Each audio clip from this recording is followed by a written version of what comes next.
Saludos mis queridos estudiantes. Con esta presentación voy a dar explicación a lo que son las propiedades periódicas de los elementos, en particular aquellas propiedades periódicas que nos van a servir para comprender la definición del enlace químico y la diversidad de enlaces químicos que hay. Veamos.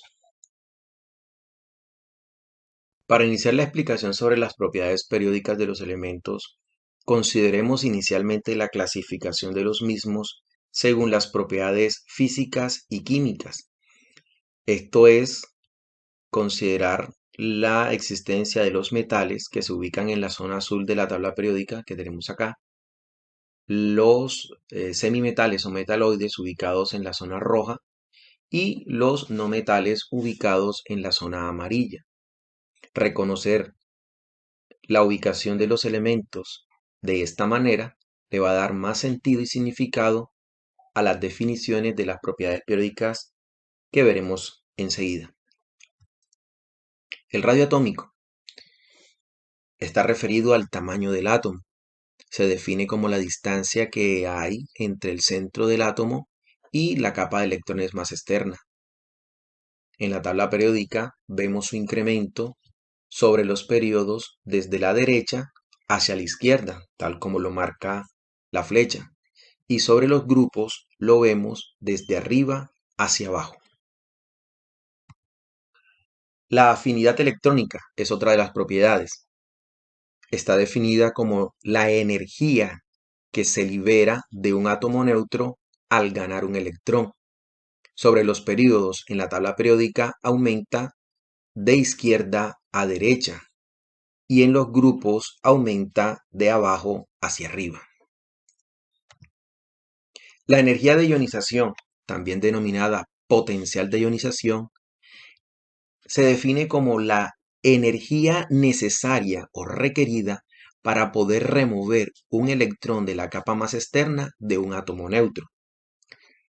En la tabla periódica sobre los períodos aumenta de izquierda a derecha y sobre los grupos lo hace desde arriba hacia abajo.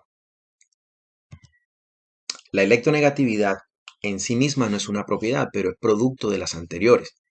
Es una medida de la capacidad que tienen los elementos para poder ganar electrones o atraer electrones.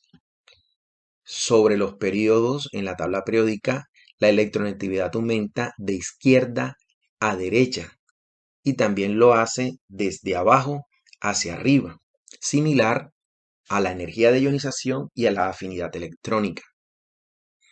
Resumiendo en parte, podríamos decir entonces que en la zona izquierda inferior de la tabla periódica se encuentran los elementos de menor afinidad electrónica, menor energía de ionización y menor electronegatividad, pero de mayor radio atómico. Por otro lado, en la parte superior derecha de la tabla periódica se encuentran los elementos de menor radio atómico, pero mayor afinidad electrónica, mayor energía de ionización y mayor electronegatividad. En otras palabras, en la parte izquierda de la tabla periódica encontramos elementos que pierden con facilidad electrones y no tienen capacidad de ganar electrones, en tanto que en la parte derecha superior encontramos elementos que tienden con gran capacidad a ganar electrones y hay mínimas posibilidades de perderlos. Con el fin de comprender un poco mejor las propiedades periódicas antes mencionadas, consideremos el siguiente esquema de la tabla periódica, en el cual se muestra el cambio del tamaño de los átomos a través de los períodos, lo mismo que a través de los grupos. Tal como se dijo antes, los átomos de los elementos ubicados en el extremo inferior izquierdo de la tabla periódica corresponden a ser los más voluminosos, mientras que los que están colocados en el extremo superior derecho de la tabla periódica son los más pequeños. Pero ¿por qué sucede esto? ¿Y por qué esto influye en las demás propiedades periódicas? Para considerarlo, veamos entonces la comparación de dos elementos de un mismo periodo de extremos opuestos de la tabla periódica. Por un lado tenemos al sodio que tiene 11 protones en su núcleo y 11 electrones en 3 niveles de energía. Al otro extremo tenemos al cloro, que tiene 17 protones en su núcleo y 17 electrones en 3 niveles de energía también. O sea, que tanto el sodio como el cloro tienen los electrones ubicados en 3 niveles de energía. Pero es de esperar que el cloro, que tiene 17 protones en su núcleo, todos ellos con carga positiva, tenga un núcleo más poderoso para atraer electrones que los que tiene el sodio, de tal manera que ese poder del núcleo del cloro atrae con mayor fuerza a los electrones, disminuyendo la distancia que hay entre el núcleo y los electrones, a diferencia del núcleo del sodio, que al ser un poco más débil tendrá que dejar ir un poco más lejos a sus electrones. Veamos el siguiente dibujo. Aquí estaremos representando el núcleo del sodio con sus 11 protones y los 3 niveles de energía. En cada uno de ellos se alojan los electrones del sodio, los 11 electrones del sodio. Pero si lo comparamos entonces con el átomo de cloro, encontramos que estos 17 protones ubicados en el núcleo del cloro van a atraer con mayor fuerza a los electrones ubicados en iguales 3 niveles de energía. Por ser más poderoso, los acerca más a su estructura.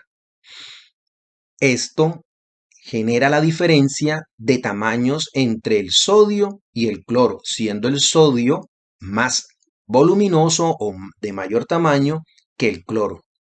Ahora bien, el sodio a su vez va a tener menor capacidad para poder proteger a los electrones del último nivel de energía o para retenerlos, a diferencia del cloro, que va a tener una gran fuerza y una gran influencia para retener a dichos electrones.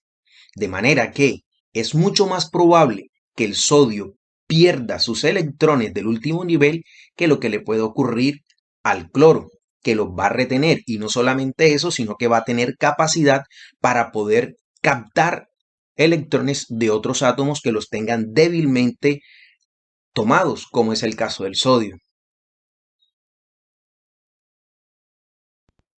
A manera de resumen tenemos radio atómico, afinidad electrónica, energía de ionización y electronegatividad son propiedades periódicas que están íntimamente relacionadas con el enlace químico y su formación. Radio atómico hace referencia al tamaño del átomo. La afinidad electrónica hace referencia a la inclusión de un electrón en un átomo neutro. La energía de ionización hace referencia a la remoción de un electrón de un átomo neutro, y la electronegatividad, una especie de calificación de la capacidad de los átomos para atraer electrones. Estamos listos para poder abordar ahora el tema de enlace químico. Nos vemos.